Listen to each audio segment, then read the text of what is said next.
Hello everyone, thanks for watching this video. Today's video is about borderline and texting. It's something I've been wanting to talk about for quite a while, and I get a lot of people that make remarks about this and stuff. So before I do though, please, if you could, subscribe to my channel, please, and hit the notification bell if you want to see when more of my videos come out. I've been making a lot lately.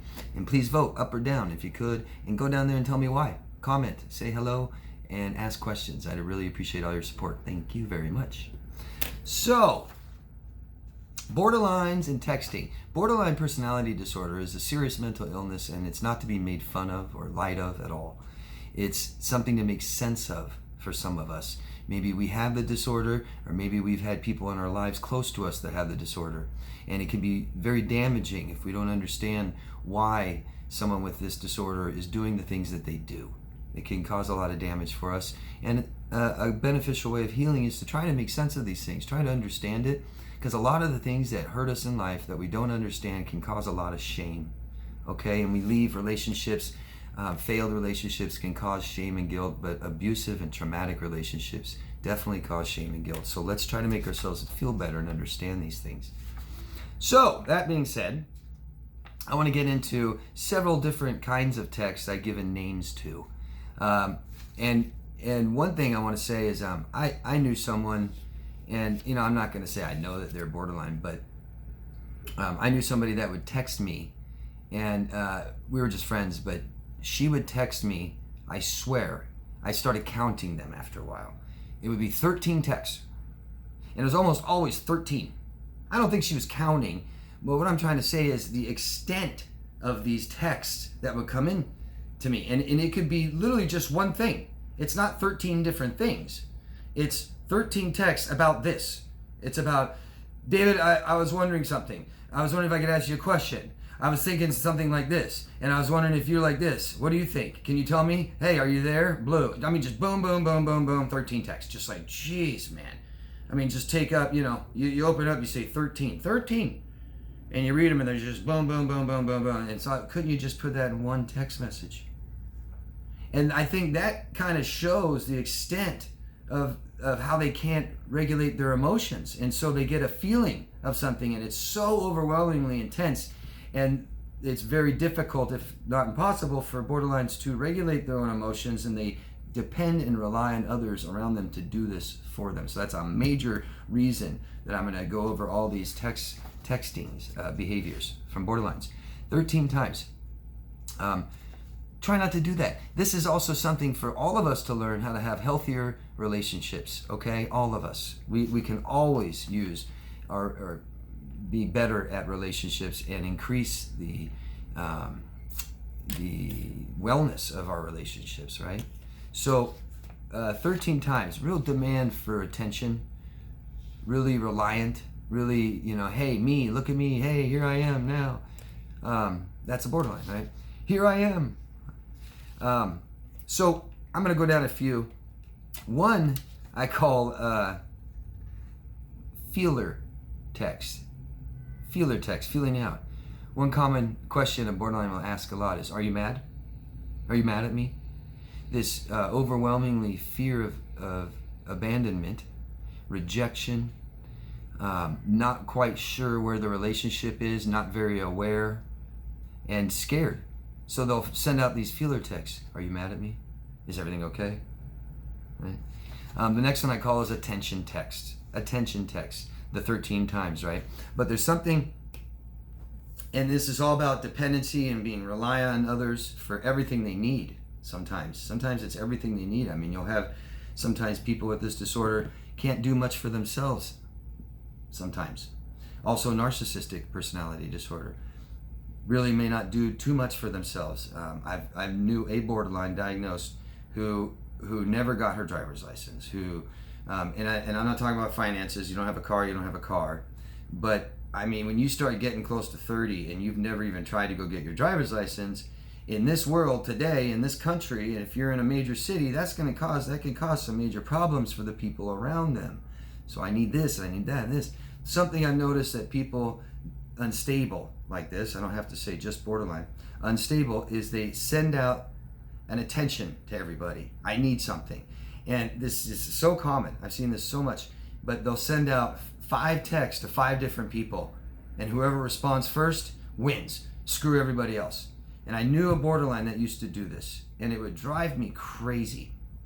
And she would, hey David, I was wondering, I really need your help, blah blah blah blah. Maybe I don't see the text for a couple hours, or maybe I can't respond in a couple hours, and when I finally do, I never hear back from them, never.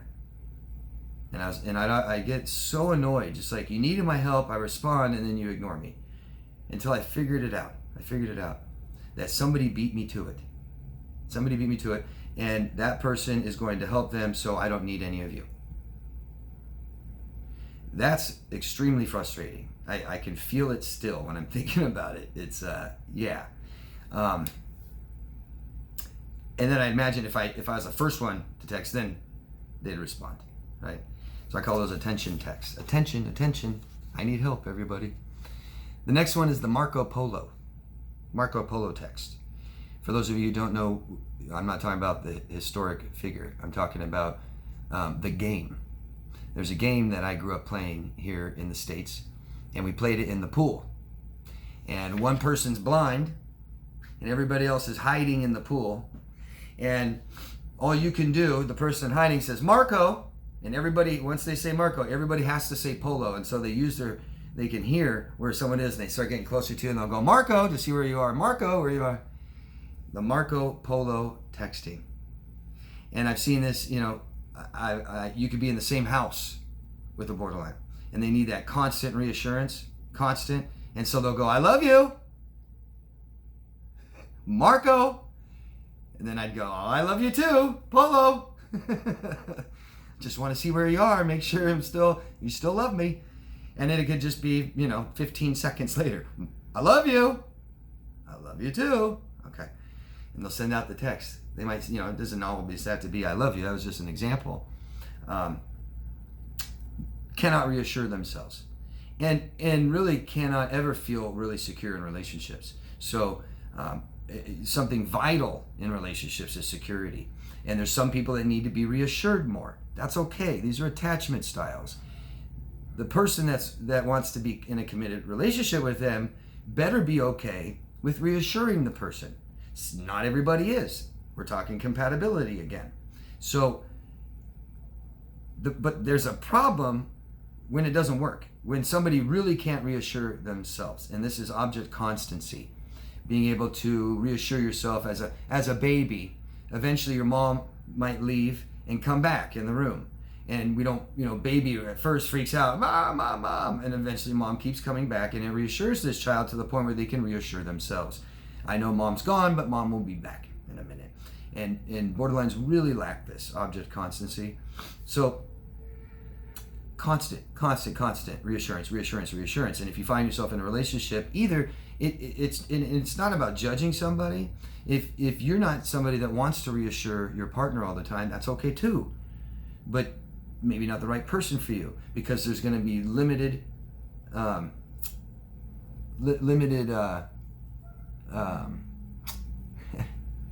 security. There it is. There's limited security. And it's vital in a relationship that we have security, that both people feel secure in the relationship. We do this by communicating and being vulnerable. And we say, honey, we're still getting married, right? I just want to make sure you still love me, right? I'm still the number one person in your life, right? I'm your best friend still. And the other person reassures, yes, honey, yes, you are, and that's fine. Now, there's a problem when that doesn't work, when that's not enough. And I think anybody who's had a serious relationship with someone who's borderline understands what I'm talking about. Were you reassured? No, honey, I promise. Here, look at my phone. No, I don't really know her. She just walked up and said hi to me. That's it. We just said hi to each other. No, I don't want to leave you. No, just because I got a raise at work doesn't mean I'm going to leave you now. No. And it never seems to reassure them enough. Okay? The next one, abandonment text. Fear of abandonment. Needing more of that reassurance. Where are you? Who are you with? What are you doing? Send me a photo of where you are. How many of you guys done that? How many of you guys have requested a photo from your partner because you want to make sure they are where they are? And here we go. We have no autonomy, no privacy, right? And And security is an emotional feeling. It's an emotional need, but we feel it, and we feel secure. And when we don't, this is the problem. Okay, the problem's here. In relationships, emotional problems in the relationship means it's emotional. You feel it. And here is the problem, and I need to feel better about this. And if your partner can't reassure you, and you can't reassure your partner, the problem is yours. There's something wrong, okay? And we can fix this by ending the relationship, by trying really hard to be reassured and communicate and maybe go to counseling. And if it's not going to work, then we end it. And we try to find somebody else who doesn't mind doing that. But also, if the problem is so yours and nobody can help you with this, we need to fix this problem, okay? In counseling, therapy, all right? The admiration text. Admiration, telling you how good they just did at something, telling you, oh, somebody really needs me. Oh, somebody gave me a compliment today. I knew someone who was very high on the borderline spectrum, and every time I talked to them, they felt it necessary to tell me how many guys asked them out, how many guys said they're pretty, how many guys said, wow, you're just looking great, and oh my God, and, and it's just like, we start to get to triangulation, right? Borderlines also do that too, possible. Selfies though, right? We take selfies. Same thing as on a Facebook, someone that changes their selfie every day. And so we need this constant attention, admiration. And so I've had people send me selfies of them, people that I talk to all the time, sending me selfie. Now, I made a mistake, I think, by telling her, oh, I love your pictures. I love seeing pictures of you. Very beautiful. Yeah, keep them coming. And boy, they just kept coming and coming and coming. And the only problem was when I didn't respond well enough. Didn't you get my text? Didn't you get my photo? Why didn't you reply? Why didn't you tell me how beautiful I am like you do every time? Real dependency, isn't it? How I feel depends on what you do. And then we got the reinforcement text. Just to reinforce that we're still together and to keep you in my life, to keep you there for me. So think of Facebook. Facebook is designed by some of the same people that designed Las Vegas. In Las Vegas, I know they call it gaming, but it's gambling, and we want you addicted. And so they go through all these different things. I won't get into the casinos and what they do, but these same people are designing Facebook. And what does Facebook do? Facebook sends you notifications. I also call the reinforcement text notifications. They're giving you notifications constantly. And what happens, like with Facebook, we get these notifications, and this is why I turned them all off, because it gets you to go look on Facebook, go look on Facebook, go look on Facebook, go look on Facebook. Just that alone can get you addicted or dependent to this relationship where you don't have any time. It's like I was just in the middle of something and, well, there it is. Yeah, okay, hi. All right. And I just started talking to somebody about, I'm trying to help them with something, and boom. There it is. Okay, what were we talking about? I'm sorry.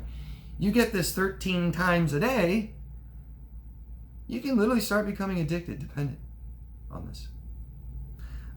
Those are some of my examples of borderlines and their texting behaviors. I really would love to hear some of your guys's, because you guys always come up with more examples than I have here, and they're great. So let me know. Please go down below, ask me anything you want. And thanks for supporting this video in any way you can, subscribing and voting and commenting and sharing, things like that. Thank you. And anybody who wants coaching, you can always find me at daviddemars.com. Thank you guys. Love yourself first. Bye.